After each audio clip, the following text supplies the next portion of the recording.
Assalamualaikum and hello everyone. Today, we would like to discuss the finance for small and medium-sized entities. Before we begin, let me introduce myself. My name is QADISAH SYAKINAH binti Mat Kadir and my group members are PUTRI NURAFIQA CAMELIA binti Mansur, NURUL HIDAYAH binti Zulkifli and AIRIN FARAHANIE binti Shahrul Nizam. Well, I guess we already know each other. So let's move to our main topic for today. Small and medium-sized enterprises, SMEs, in Malaysia are generally defined based on fixed quantitative criteria such as number of employees, amount of capital, asset, and also include the sale turnover. They are categorized into micro, small, and medium based on their size and sector, where it plays a vital role in the development of the economy in our country. An enterprise is considered as SME if it meets either one of the two criteria, whichever is lower. But guys, did you know that different organizations have their own perception and definition of an SME? Here's a table that shows how businesses are considered as SMEs in Malaysia. Either it is a small or a medium-sized business depending on how much they earn and how many workers they have. Now, AIRIN will talk about the challenges currently faced by Malaysian SME company. Firstly, there will be a higher operating cost. Based on this article, due to the expanded SST coverage, many goods and services now carry an additional 5% to 10% tax. This will include essential services like property rental, construction, financial services, and other outsourced business services. Therefore, SME company may need to pay SST on more goods and services. This means their day-to-day expenses have increases. Whether it's renting a space, hiring contractors, or buying imported goods, everything is now slightly more expensive. For example, beauty salons now pay 8% SST and face higher prices for imported products. This will directly affect their production or services costs and reduce profit margin. Next, cash flow shortage. Cash flow shortage happens when a business doesn't have enough available cash to cover its day-to-day expenses, such as staff salaries, rent, or supplier payment. With SST now being applied on upfront on purchases and services, SME may have to pay taxes out of pocket first before receiving payments from their customer later. For example, a small construction company may have to pay SST on contractor services today, but only receive full payment from the client after the project is completed weeks later. This will create a cash flow gap, especially for businesses operating on credit. There are consequences of cash flow shortage, such as the company will miss supplier payment. This will damage the relationship between the company and supplier. Let's say a cafe in Perak needs to pay RM3,000 to suppliers. They collect 8,000 ringgit in sales, but 6,000 ringgit is paid by customer on 30-day credit. Only 2,000 ringgit is available this month, so the owner must borrow or delay payment from their supplier. This shows that cash flow shortage is a common and dangerous issue for SME. Here I'm PUTRI. We'll continue another challenge that will be faced by SME. Reduce customer spending. With the reintroduction of SST, costs have been increased, especially for SME offering luxury or semi-luxury service. When the tax go up, the selling price also increase. This makes customers more careful with their spending. As a result, demand will be dropped and the SME may face lower sales and reduce their profits. For example, a small spa offers facial package. Before SST, they cost RM150. After SST is added, the price becomes RM165. Because it's more expensive now, some customer doesn't come as often or stop coming. The spa get fewer customers and earn less money.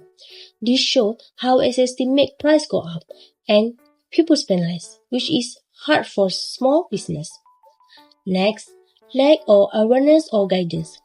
Many SME owners are still unclear about which goods or services are subject to tax. This confusion creates a risk of making mistakes and not complying with the tax rules. However, the government have given a grace period. No penalty will be imposed until 31st December 2035. To avoid a double taxation, exemptions are available but only for selected essential service. For example, a small cafe owner is not sure if the drink and cakes he sells need to be taxed under SST. Because he doesn't fully understand the rules, he forgot to charge SST on some items and overcharge on others. This can cause problem later if he get the audit. Luckily, the government give time until 31st December 2025 to learn and follow the rules without any penalty. Some basic services like public transport or healthcare are not taxed, but not all SME owners know this. Let's Hidayah talk about the economic contributions of SMEs in Malaysia. SMEs are very important. They are the backbone of our country's economy. They contribute about 40% of Malaysia's GDP, which shows their strong impact. Budget 2025 aims to boost this contribution further through initiatives like boosting digital and readiness. This means SMEs are responsible for a large share of the country's overall income and economic activity. Next, SMEs also provide jobs for nearly half of the workforce. That's about 50% of all employment. Budget 2025 introduced a new progressive wage policy, an increase in minimum wage to 1,700 ringgit and targeted upskilling initiative to improve job quality and employee welfare in SME sector. In fact, more than 97% of businesses in Malaysia are SMEs.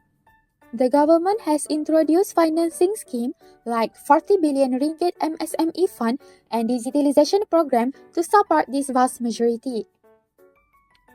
Their influence is seen in employment generation, innovation, regional development, and boosting both domestic and export-oriented supply chains.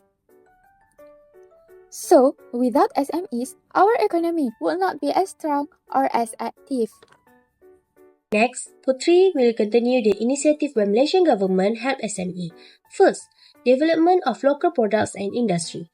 Small businesses in Malaysia or SME often create a local product like food, craft and daily items.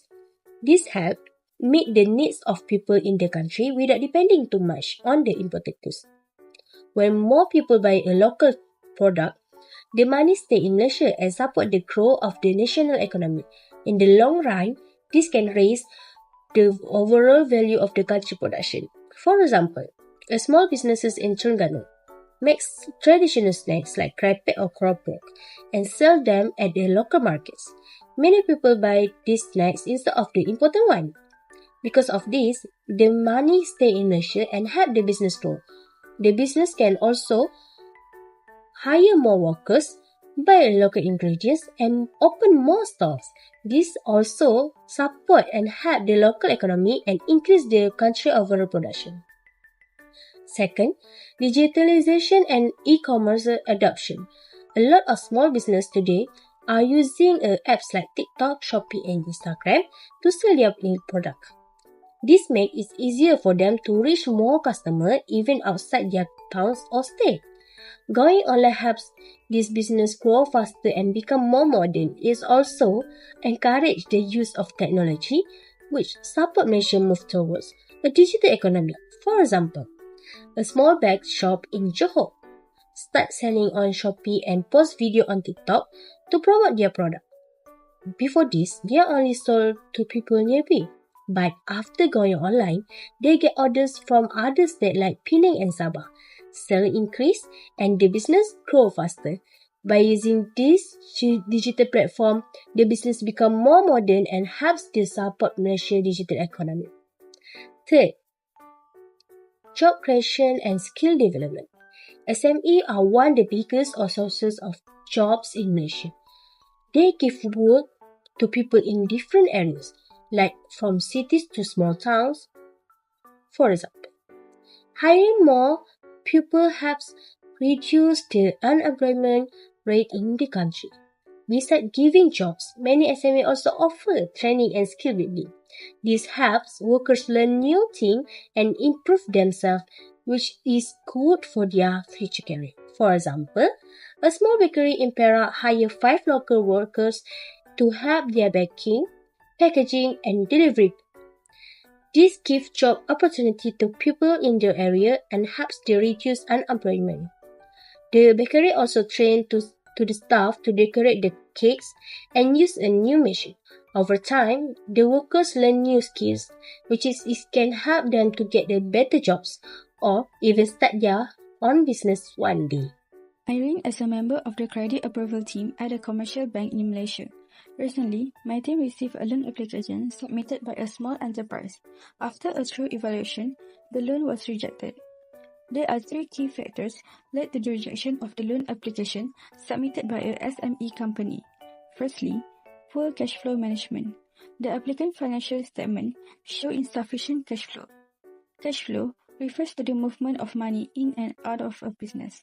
Positive cash flow means a business is bringing in more money than it's spending, whereas negative cash flow means a business is spending more than it earns.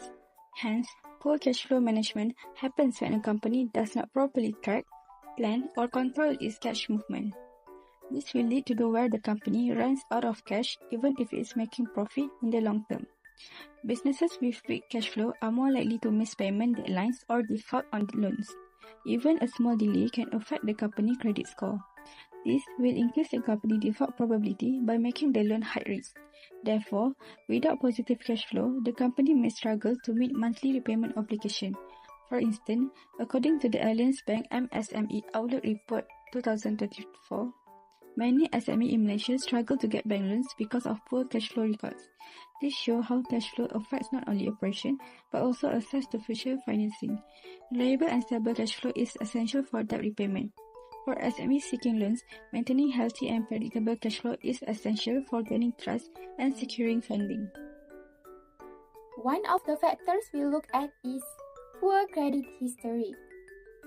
This is an important issue that many applicants may not take seriously, but it can have a big impact. Poor credit history means that the applicant has a record of not paying loans on time. In this case, the person had delayed payments with other financial institutions, which is a red flag for lenders. This makes lenders worry whether the applicant can manage future payments well.